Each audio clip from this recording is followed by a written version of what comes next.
Hello, hello, hello, everyone. This is everyone's favorite warrior player who's gone rogue, Moxies. I'm here today with my deck profile for the most recent Gokai's Grand Prix, in which I finished second place with Thunder Dragon Chaos Control. I went 3 and 1 in Swiss and ended second place after Swiss. I then won my top 4 match, which put me in the finals, where I lost a very non-interesting match to Sarah Kaizen. Hopefully, I have said that name correctly. Congratulations to them on the win. To go into my deck here, it's just Thunder Dragon Chaos Control. I've teched it out and switched a bunch of cards to make it more friendly against warriors. The meta that I was playing at the time when I decided to switch to Thunder Dragon Chaos Control, or at least broaden my horizons to, you know, play more decks and not just purely play warriors. I decided that I wanted my deck to be more friendly to the warrior matchup. Um, so basically, I thought to myself in the meta right now with warriors and with decks like zombies and monarchs doing well and winning tournaments, and I decided that what's the best card that deals with that? Well, that's scapegoat right here. Three scapegoats is the foundation of the deck. It's mandatory. There's no way around it. Three meta and three scapegoat need to be played in any deck. That's a Thousand Eyes Restrict like deck, or even a variant like Thunder Dragon Chaos Control should still have 3 and 3. And then obviously your staples, your Thunder Dragons, and your Chaos, your BLS. Most of these are standard. I play two Deco, three Magician of Faith, the Tomato Sanguine Serp package, just to essentially turbo out Serp as fast as you can, and hopefully maybe get some ship damage with either of these two cards. Um, I decided I wanted at least one beater in my deck, and I went with Skilled Dark Magician just because he's 1900 and he can attack over Kaiku. So that's pretty relevant. I want kind of a one card out to Kaiku that also can put in a lot of damage. So that's Skill Dark. That's also one of the reasons why I was maining two Tsukiyomi, because Kaiku can be an annoying card, and warriors just get you know really really badly shit on by Tsukiyomi. So two of them just made sense to play in this meta. One Spirit Reaper as kind of like a tech card just because it's super defensive, super strong, super annoying for decks like Warriors and even Chaos Turbo to deal with, and then has the added bonus effect of being able to snipe cards from hands. Um, I mean, the spells are all basically, standard. The only difference is I'm maining one creature swap because I have a card like Tomato, Sanguine Serp, two Tsukiyomis. I feel pretty comfortable that creature swap is, three scapegoats. That creature swap is going to have a good chance of resolving. I have a lot of cards that can make it work. Two is just a little too overkill, unless you're siding in the second one for certain matchups. But one's like the perfect sweet spot. It's also extremely good against Warriors and extremely good against Chaos Turbo, which are the two most prevalent decks. Um, the rest of the spell lineup's pretty standard. Now here's where it differentiates, if I said that word correctly, from a lot of other kind of decks. Is I'm a firm believer that battle traps are stronger than decree. So you'll see other Thunder Dragon Chaos Control players who will do do decree as their game deck plan. Maybe have some Book of Moons in here. And that'll be their strat. It'll be a normal Thunder Dragon Chaos deck, except for this meta, they'll go the Decree route instead of the Sakuchi Armor. For me, I think Sakuchi Armor is just a better card right now. I think Sakuchi Armor versus Warriors is better than Decree. Warriors have a hard time handling a one for one spot removal, especially when you're playing three scapegoat, three meta. They don't, if you just pick and choose what you want to second with your armor, like they have an annoying Kaiku, or Nazura Priest comes down, King Tiger, Wangu, or they hit you with knocked on Zalug, and now you have a way around that with Sakuja armor, things like that. That Decree doesn't really protect you from. Decree kind of is kind of like a card that will either blow out your opponent in games or you'll just get yourself blown out because they'll have the offensive and you won't be able to stabilize because you didn't draw a scapegoat. So you're just sitting on, set card, repeat, repeat. You got a Metamorphosis in your hand doing nothing, a knock in your hand in game one against Warriors doing nothing, and then you have, Decree, and then you're just sitting there just taking shot after shot after shot, and you just get blown out. Decree or Sacrifice Armor lets you stabilize a bit.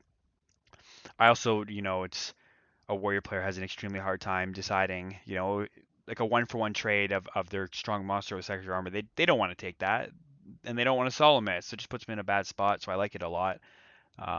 It's been extremely good in testing for me against this meta, so I've been super happy with it. Um, this specific event, it wasn't that great just because there was only one person on Warriors that I can think of from the tournament, or two people on Warriors, and I only played one of them. Everyone else was playing, Thunder Dragon. I played two matches against Thunder Dragon Chaos Control, and Saku's armor is just extremely like average at best against in the mirror match. Like you'd rather have a Regeki break here and a Torrential Tribute, which I decided not to play Torrential Tribute just because it conflicts with Scapegoat. Um, so yeah, it was, this deck ended up not being perfect for the tournament, but it's definitely been great for me for the meta that we've been in. And then the side deck is pretty straightforward. And Azura Priest for any mirror match / go control. DD Warrior Later is just great spot removal. Kaiku if I want to, if they're going to go into, if I'm playing Chaos Turbo or Reasoning Gate, I'll switch it out for one of these other cards. Mobius for any alt win type of decks, or if I feel comfortable that a slower warrior deck or something, I would bring it in. And then this is just, I hate burn, so I side for burn. Another creature swap for the turbo or warrior matchup. Book of Moon for any metamorphosis decks. Decree for any alt win decks, then Curseal for any reasoning gates or anything like that. Or library or whatever. So anything straightforward. Yeah, so my tournament went pretty smoothly overall. It was pretty easy to, play my opponents and figure all that out. I played my first round was against a zombie player. And I felt bad because, if I didn't switch from Warriors to this, I would have had an extremely hard time. Warriors have a hard time dealing with zombies.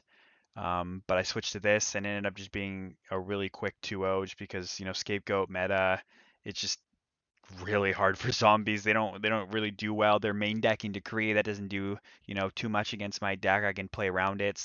Post board I can play around that. Yeah, the deck just kind of gets steamrolled unless you draw really bad. You kind of just steamroll zombies, and I did. So there's that. And then round two, I played against another gentleman who normally I've played him before, Crops, and he's normally been on Thunder Dragon Karis, and I've been on Warriors, and this time he was on like a mixed Warrior lower trap kind of deck versus my Thunder Dragon Chaos, and it just ended up being that this time I'm countering him, and then I ended up beating him, and then round three I played a mirror match versus Manaclord, who was also on the same deck as me, and his is a bit more teched out to handle the mirror match. We had a very really really strong set. I ended up squeezing out a close game three and beating him, so I was 3-0. And then round four I played against a skill drain burn deck, and that deck you can play as best you can. Sometimes it's just not going to work out, and it didn't for me. I game one I was drawing a bunch of Sakuja armors and a bunch of other cards and knock, and none of that works against them. You just lose the traps, and I just didn't draw anything to stop that, so I lost pretty quickly. Game two it was the opposite. I drew Decree and he had no answer, and then I played Storm for five. So I just he set five and set one card, and then I flipped Decree, and then on my turn I just put Storm and just wiped his whole back row, and he just conceded. So that game was over in about 2 minutes. And then game three, I'm pretty sure game three I drew three Metamorphoses and I lost within like 3 turns. I just couldn't do it. I couldn't even make a play, so I ended up losing. But it was fine. I started 3-0, so my tiebreakers were good, and then I got into top four at the second seeding, and then I played the third place player in the top four, who ended up being Manaclord again. So I got to play Manicolord in top four and played him again, and we had another good set that went pretty far, and I was able to squeeze out that one again. So I ended up beating him back to back times with my worst mirror match deck, which is funny. But yeah, it was fun. It was a good match. Then in finals, I played Kaizen, who's on like a mix of Chaos Warriors mixed with Scapegoat Metamorphosis. It's kind of a fun deck. Names mains Nobleman of Extermination. It's just a kind of like a mix of a bunch of fun, good archetypes put together. It's a pretty interesting build. I've played against that user multiple times, and I've actually been getting smoked pretty often against them. So it's pretty funny. We ended up meeting in the finals of the tournament. Unfortunately, the finals was not a very good set. I opened double TD game one, and then game two, I had about a billion monsters in hand, and I just kept getting grinded out over and over and over again. And then when I was finally able to make a play, it was just so late in the game that the answers were there, and I just couldn't really do much. It wasn't a very interesting finals match, that's for sure, unfortunately. Um, but congratulations to them. It was a big victory. Yeah, it was great. It was a really, really well run tournament. Awesome. It was great. There's lots of different decks to see and play. Goat Guys is a great, great dude, and his channel's awesome. So I've been very happy to take part in these. It's actually, I think, my third time doing these tournaments. In the first two tournaments I did, I got absolutely smoked. I went 0-2, 0-2, and just got taken to the blender and just blended up for some good old smoothies for everybody. But yeah, that's pretty much it. The deck profile. Um, if you guys want, you guys should check out all Go format videos if you can, and other users you can, and watch as much content as you can. It's a great format. I absolutely love playing it. World Championships coming up in a couple months. Um, uh, yeah, that's about it for me. I got shout out to Goat Guys for hosting the tournament and for making great content. Shout out to Team LRG, which is the team I'm part of. We're arguably the best team in the game at the moment. We've had the most tops and wins and success over this specific year. So shout out to those guys. They're all great dudes and great game theorists. And yeah, thanks for listening to me yap on for a bunch of times. And hope everyone has a great day and night. And take care.